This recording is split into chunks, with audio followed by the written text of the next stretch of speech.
I'm running really late today, but I'm still going to get it done. Welcome to HBRV Lifestyle, the podcast. I'm the host, the Honey Badger, here to give it to you straight and transparent about the RV business, as well as other things. Couple things I want to cover today real briefly for about 15 minutes, and then we're going to get back to the regularly scheduled program starting tomorrow, Tuesday the 14th, is there's a lot of rumors out there that the industry is struggling to sell units, struggling to manufacture units. There's a lot of stuff going around online about that in Reddit groups, forums. Hi, Larry. There's a lot of different folks out there that seem to be wanting to grab a lot of attention by saying stuff that is controversial or reverse of what a lot of the sunshine and rainbow RV YouTubers say. Good morning. Happy Monday. One of the Reddit posts I read over the weekend said that Camping World is going to go out of business because they're not selling enough units. There was another post on Reddit that said that Bish's RV is struggling to make deals because they don't negotiate. These are folks that probably more than likely went to their dealerships expecting to buy an RV 30, 40, 50 cents on the dollar, and have found out that dealerships have raised their profit margins or have begun to. And these are recent posts. These are recent posts within 2 weeks. These are not months ago posts. These are guys that are complaining. Good morning, Jeff. Good morning, Paula. These are folks that are complaining about basically not getting the deal they want to get. And instead of letting bygones be bygones and either going and buying a used piece private party, they decide to spread rumors, and it just starts. Okay. You should see the replies. It was thousands deep in a 2-week period of people like complaining. Well, I guess the RV industry is going to go out of business because they just don't want to negotiate. Okay. There's a difference now compared to what it was 15 years ago. So let's start when I got in this industry 15 years ago. When I got in this industry, it was a game. You started at MSRP and you played a big game. You had somebody offer 50% off and you went back and forth, and it was this big negotiating thing, okay? That's gone. That's been gone for like 3 years now. Actually, it started going away about 5 years ago, because now you have Facebook, you have Instagram, you have RV Trader that has gotten bigger and deeper. You've got an RVT, you've got all the magazines, you've got LinkedIn, you've got all these places where people can advertise a price, and consumers in general don't want to go back and forth. They just want to be given the price and move on. They're either going to buy it or they're not. They don't like the back, the forth, the back, the forth, the back, the forth. They hate it. And the internet is a lot of reasons why. So the reality is that these folks that are complaining that dealerships are not negotiating don't understand that dealerships are not going to lose money anymore. They're done losing money. Everybody from mom and pop all the way up to the Camping Worlds of the United States and Canada and all over the world, they're done losing money. They lost money for 2 years. They're done for. They're done. If they sell less units, but make a little more money and make a profit, they're happy. The days of volume selling in the RV industry, like it was in 2017, 2018, is gone. The days of taking massive losses to sell new inventory is gone. And I warned everybody back in April of last year, back in January of last year, it wasn't going to last. Even my former employer is struggling and is like, we're done losing money. There's no more selling units at a loss. He doesn't care if it's a 2022. They're done. They've been doing it for too long. They're done. It's now profitable deals only.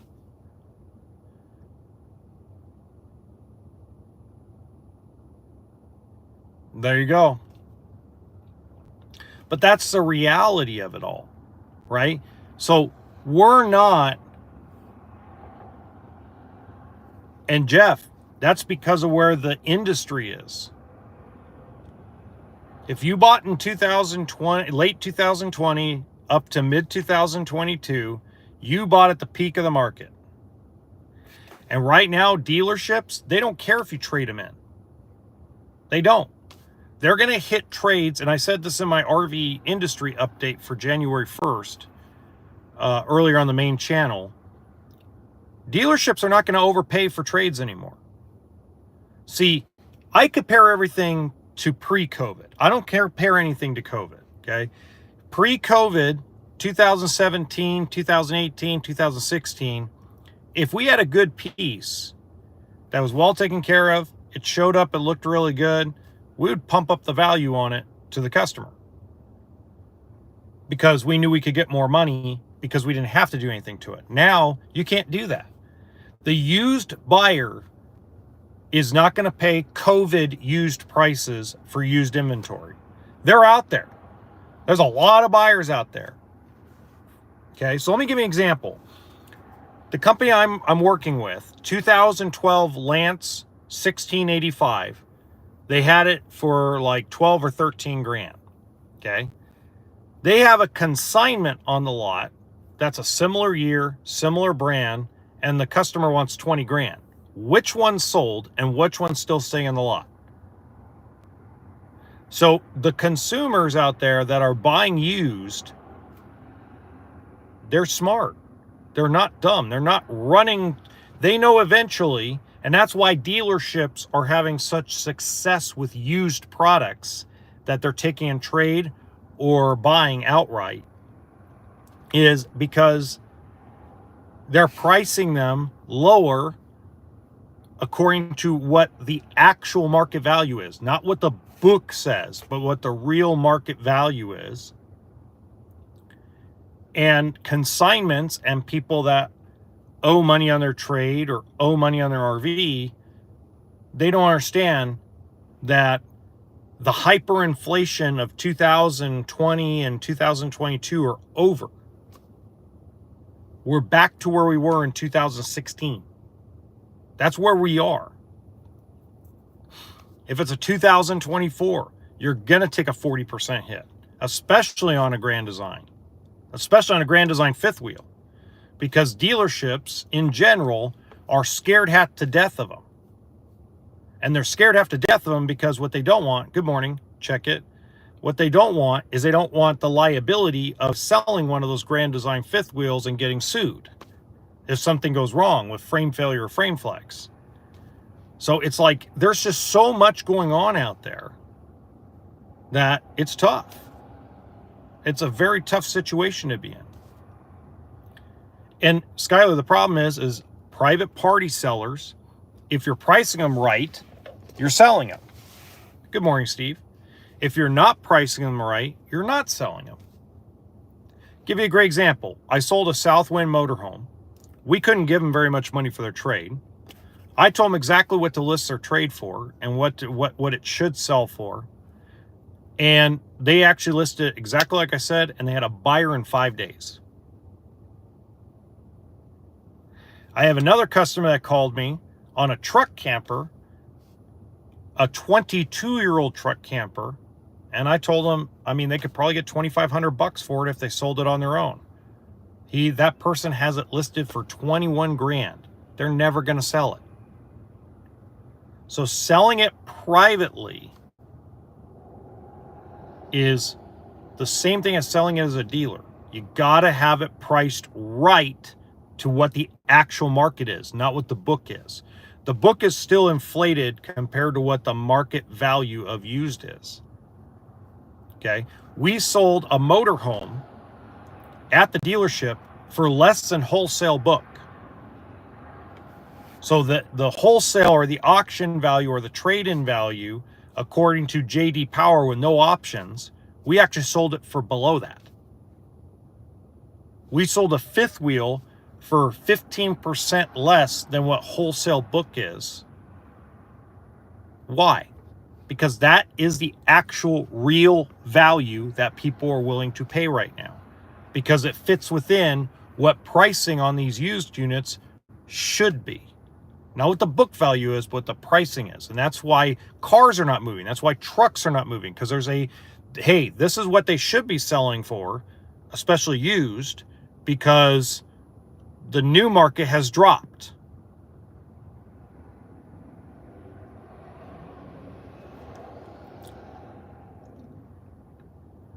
Yeah. Oh, yeah. I mean, I get a lot of, but see, I get a mixed bag with Grand Design. Okay. I get folks that they're educated about the frame problem and they're using it against owners and dealers to get a better deal. And they're the one group of folks that if they're educated about the frame flex, frame failure thing, they're wanting you to take a 50, 60, 70% hit for them to buy it. Almost like a dealer, right? And then I see the opposite. I see people that are very educated in it, and they're like, oh, I'm getting a Solitude for whatever, 30 grand less than a brand new one. They're educated and they're still buying it. Nothing wrong with either side. It's the same thing happened with Weekend Warrior. And I'm talking about the old Weekend Warrior, not the stuff that's tried to come out since. The old Weekend Warrior ran into the same thing. You had people who did their homework back when I got in the industry and were like, there's no way I'm going to buy a Weekend Warrior. And if I am, I got to absolutely steal it used, because they had major frame problems with the super lights, but it bled into the other parts of the brands that didn't have problems, right? So when you have major problems like a frame, and it might be with 2 or 3 products, but be on a grand scale with those 2 or 3 products, it affects the other sales of those brands. It went through with Weekend Warrior. It went through with Pacific Coachworks. If you remember Pacific Coachworks, they went out of business. Okay, and they went out of business because the reputation of their fiberglass and their roofs, not because of frames. And it was specifically one toy hauler brand, but it affected the entire thing, including their travel trailers. So, yes, a brand with a bad reputation can affect your value big time. Absolutely. Yeah, you got to sell them at the right price. That's lucky, Paula. That's very lucky. Somebody didn't do their homework. That's good.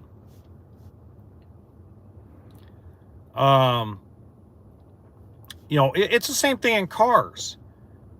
I mean, look what happened to Hyundai and Kia after everybody was stealing Hyundais and Kias like madmen. I mean, it devalued Hyundai and Kia. I used to check it. I used to. But I've been without a home for a while. So I've been kind of, we'll call it a walkabout. So I don't technically have a home, and I don't have an RV to actually do this in. Not anymore. I used to. Hey, Jason Kills, how you doing? So just to kind of give you guys a broader image of things, the industry, as far as pricing, is not crashing. Okay. Like the dealer I'm working with, they're at 15 deals already for the month. We're not even halfway through the month. It's in January, which is typically a slow month. And we're busier than a hornet's nest. And almost every single deal has profit in it. There are no losers. Okay. That being said, there is some stuff that they've broken even on because it's aged, but they're not taking the losses. So you go back a year, you go back a year and a half, you could buy stuff for 70% back of invoice if it was old enough. Now you're lucky to buy it for 9% over invoice. So if you bought prior to this year, you bought in the right market. You bought at the bottom of the market. If you bought anywhere between the end of 2022 and September, October of last year, you bought at the bottom of the market. Now it's going to climb on the way back up. Ah, there you go, Paul. That makes sense. That makes sense. Yeah. Not sure, Jason. Not sure. Probably Canada. So the reality is we're in a situation where there's more, and here's the problem. There's that balance between free speech and just flat out lying because you're mad. So if you read any Reddit posts, if you read anybody or listen to anybody telling you that prices are going to crash in the RV industry this year, send them my way and I'll have what they're having. Because that's not going to happen. Will more dealers go out of business? Yes. Will a brand or two, will a couple of brands disappear? Yes. Will the RV industry in general shrink? Yes. Are prices going to crash because of it? No, they're going to go up because of it. Oh, that's cool. Well, I'm going to get off here in a second, Jason Kills. I'm just talking about the RV, the camper industry, and why prices are not going to crash. The final thought I have today, and then we're going to get back to our regular scheduled program tomorrow, is we are in a situation where, how do I put this? We're in a situation where it seems like more and more and more RV expert channels keep popping up, where more car guru and financial guru channels keep popping up.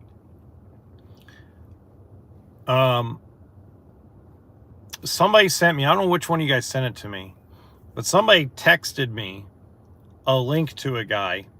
I don't remember the name, but it's a brand new channel. It's got 6 videos up, and the guy's got like 10,000 views on one video already that says that every RV ever built falls apart.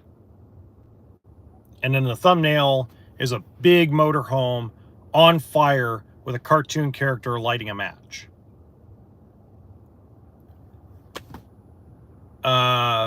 Okay, somebody wants attention.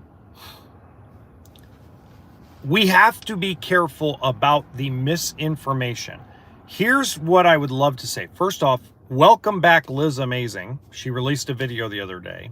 I told you she was just taking a break. I would rather have the Liz Amazings of the world and the Sunshine and Rainbow RV guys than have some knucklehead who's never been in the business, who had one coach his entire life and it happened to fall apart on him, that he bought used private party, by the way. I would rather listen to people that actually worked at a dealership, worked in a factory, and I may give a lot of the corporate RV dealership YouTubers a lot of crap because they're just basically become publicists for the manufacturers. But I would rather have them give information than these newbie knuckleheads who basically want to copycat Liz Amazing. Woo! McKellen, yeah, baby. Look, and again, welcome back, Liz Amazing, for the second time.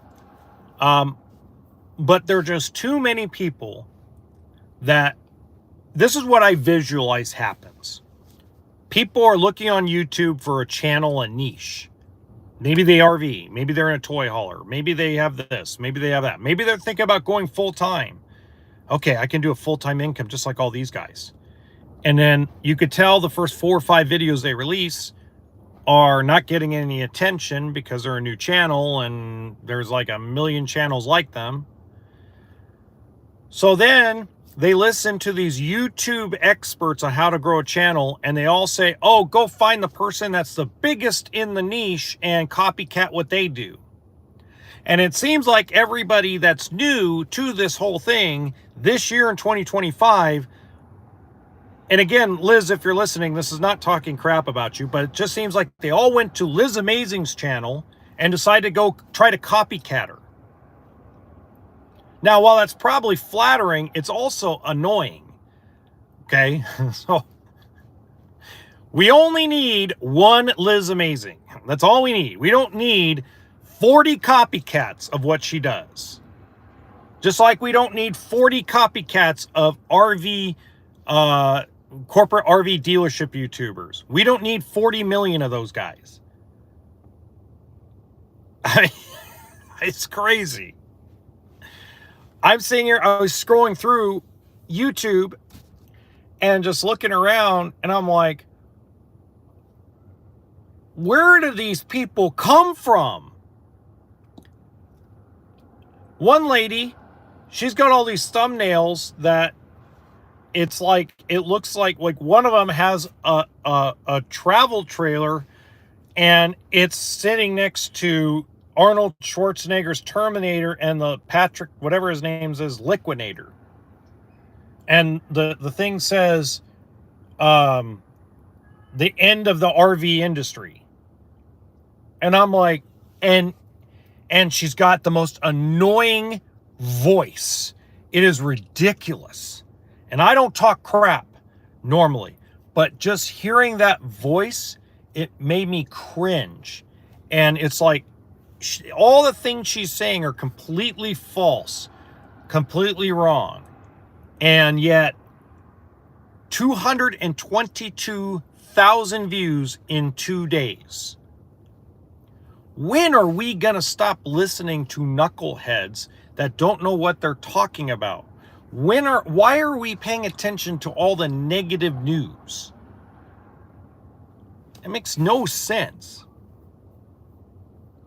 Greg, how we doing? Peoria. I love Peoria.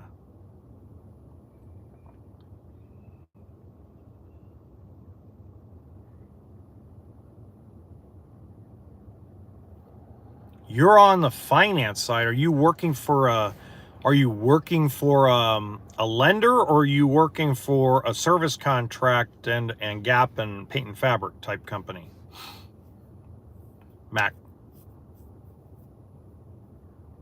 Or are you a finance manager at a dealership? Okay, is it a credit union?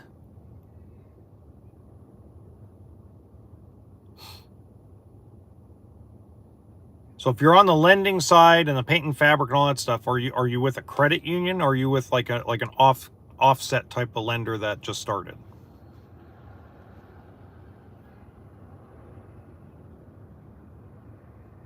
Even people who are good for nothing have the capacity to bring a smile to your face. Like when you push them down, you're funny. Okay, are you like a dealer track or an app one type of company, or like a cuddle?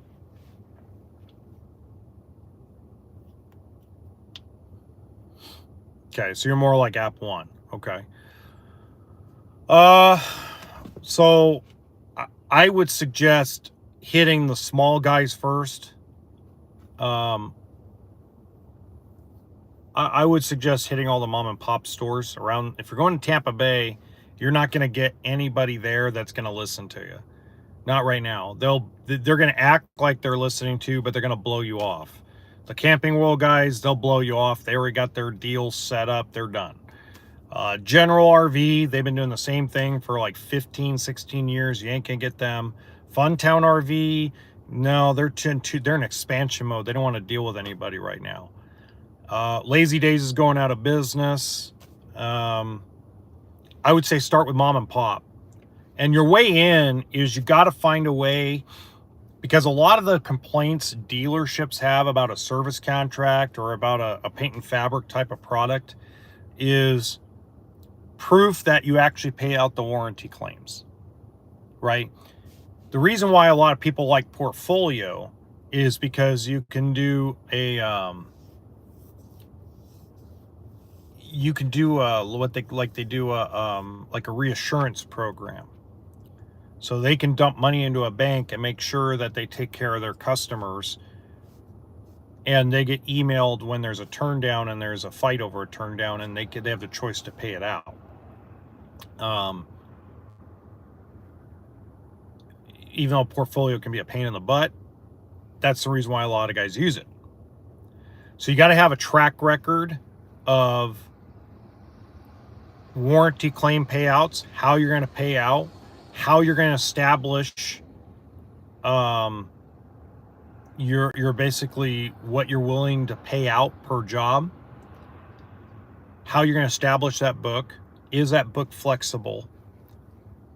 If you can come up with all that stuff, that's stuff that nobody else approaches with. Like Silajet.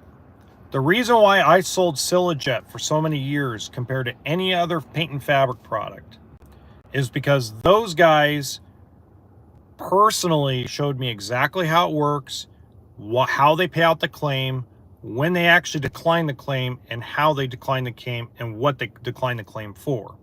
So when I got a customer in front of me and tells me, oh yeah, that'll never work, I go, well, let me tell you what it doesn't do. And all of a sudden I got a standing with a customer, instead of, oh yeah, it covers it bumper to bumper and blah, blah, blah, and blah, blah, blah. It's a little more, they have a more direct approach, and more, how do I put it? They just had a better pitch compared to everybody else that came and talked to me. Okay, and then the Jay Leno thing really helps out too.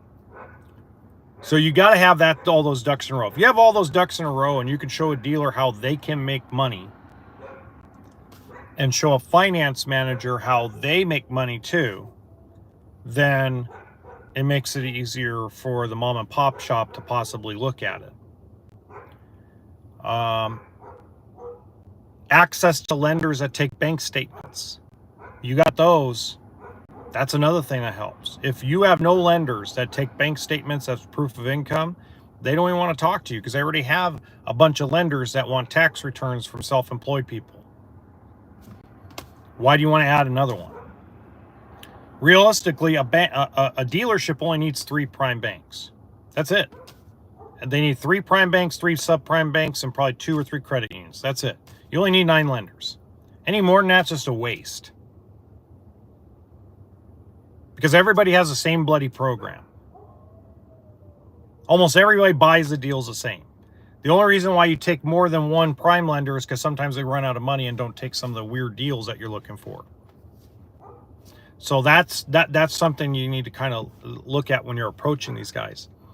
You know, I think you have a better chance of getting guys on the West Coast than you do on the East Coast. It's just my personal opinion. I think you got a better shot at that. I think you got a better shot at like the Bobby Combs RVs of the world, the Apache Campers, Apache Camping, the Curtis Trailers, the Castle Country RVs, the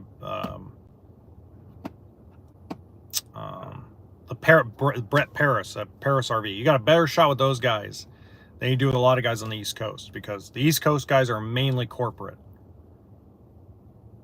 Big corporations, and they do not move fast at all. And you say one wrong thing to the wrong person and you're done.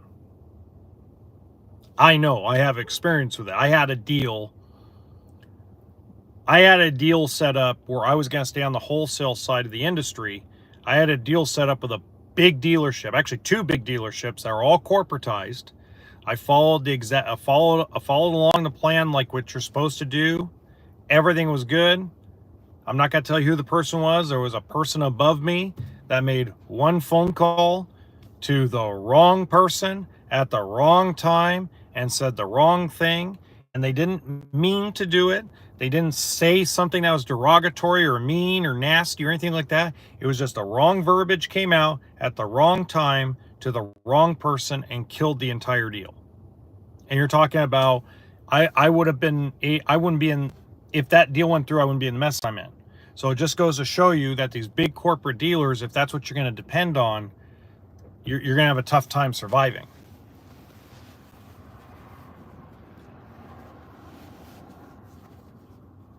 A face with a name in the media side of it?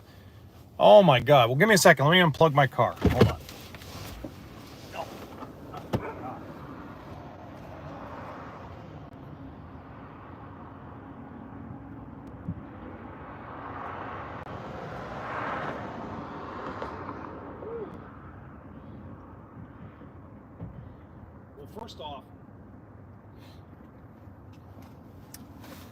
First off, let me be clear about something, Mac. Okay, this probably won't surprise you. It may surprise you. You never know.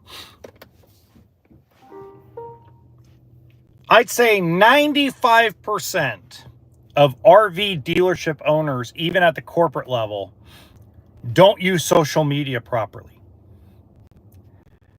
Okay, that's probably why I'm in the position I'm in on TikTok, which is going away. This podcast to my main channel is because I've evolved what I do, right? They don't evolve. By the way, 95% of them don't even pay attention to social media. Right. So social media is not going to do any good for you for dealerships, because most of the dealership owners don't watch RV content. Okay. When they do, it's generally a podcast. So your best bet is to get on an RV podcast. Not create your own content. Maybe create content for yourself as a business just to show some professionalism. Put somebody in front of camera. Talk about what a service contract covers. Talk about what it doesn't cover. You can talk about all that stuff, which is good for the consumer. And then it looks good professionally when you go on a podcast and you're at Instagram or you're at YouTube or you're at like this. Your best bet is to get on a big podcast, a major podcast in the RV industry that is very much a propaganda type of podcast. That's your best bet, because those guys listen to that. When the factory guys listen to me mostly, there are some dealers that listen to me. Okay. You like, for example, the guys I worked with, yeah, they listen to me. They mostly listen to me on TikTok. But I would say get on a major podcast that's part of the RV industry, and you probably have an easier time getting clients like that. But you really still got to be very old school when it comes to approaching the RV industry people. You got to be face to face in the dealership with these mom and pop stores. And when they watch content, they don't watch Josh the RV Nerd. They don't watch Matt's RV reviews. They don't watch Liz Amazing. They don't watch Miles RV. Your best bet, like if you want somebody that's big, your best bet is to try to get Jason from RV Miles to have you on his podcast. He's probably, in my opinion, Jason's probably the best podcaster we have in the RV industry. He's not quite sunshine and rainbows, but he ain't Armageddon either.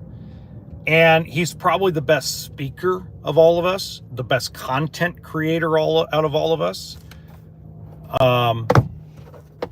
If JD from Big Truck Big RV was not a faceless channel, I'd probably say that would be a good spot to go.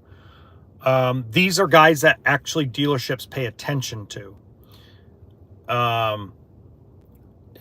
So your best bet is to get on a podcast, especially one associated with the industry part of it. I mean, there's other guys out there, but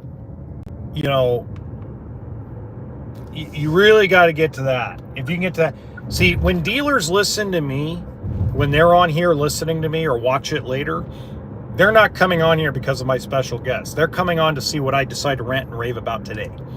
Okay. And a lot of them take the information that I give out on this podcast and they use it for their own benefit. And some of them are actually, most of them, because I was so supportive of the dealers over the manufacturers, that's what a lot of them appreciated. They were like, finally somebody spoke their damn mind, because a lot of dealers don't want to publicly come out and talk crap against the manufacturers because of the way manufacturers have treated dealers. They keep it quiet. They keep it in their 20 groups. And that's why I don't mention names. That's why I keep it anonymous, because I get fed information daily. And the only reason why I do is because I keep people's names out of things. But they love that part of it. So I'm the wrong guy. I'm going to have a really cool special guest on my podcast coming up tomorrow morning. I don't think he knows I'm going to show up. He's going to find out tomorrow morning, though. But I have another guest that I'm setting up that actually used to be an old coworker of mine that wrote a book. But I would definitely get on with somebody that actually dealers listen to daily, and that would be a good idea, is somebody like that. So hopefully that helps you out. All right, time to go get my McDonald's egg sausage McMuffins and my coffee, and regularly scheduled program tomorrow, 8 a.m. Pacific time, and that special guest will be here. Talk to you guys later.